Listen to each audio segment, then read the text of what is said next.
Hello guys, Mirai cinema రివ్యూకి enter అయిపోదాం. కింద లైక్ బటన్ లైక్ వేసుకొని ఛానల్ సబ్స్క్రైబ్ చేసుకొని వీడియోలోకి ఎంటర్ అయిపోదాం. Karthik Ghattamaneni director, Teja Sajja hero, Manchu Manoj villain, Ritika Nayak heroine గా నటించింది. ఈ చిత్రంలో చాలా రోజుల తర్వాత శ్రీయా సారన్ గారు గిట ఈ చిత్రంలో నటించారు. అదే విధంగా జగపతి బాబు గారు గిట కీలకైన పాత్రలో నటించారు. After seeing trailer or glimpse or teaser చూశాక మనకి ఏదైతే ఎక్స్పెక్టేషన్ పెరిగిందో మన లోపల, సినిమా చూశాక అదేవిధంగా సినిమా చూస్తుంటే ఆ ఎక్స్పెక్టేషన్స్ మ్యాచ్ కావు. ఇక ఈ సినిమా కథ విశేషానికి వచ్చేస్తే 9 గ్రంథాల మధ్యలో తిరిగే కథ. ప్రపంచ పటంలో అనేక దేశాల్లో ఉంటాయి ఈ 9 గ్రంథాలు.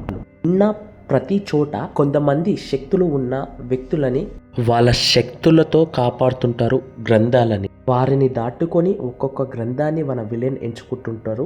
ఆ తర్వాత 9వ గ్రంథాన్ని తీసుకోవడం ఎలా, మన హీరో తేజ సజ్జా గారిని దాటుకొని, అదేవిధంగా మిరాయి స్టిక్ ని దాటుకొని, అదేవిధంగా మన తేజ సజ్జా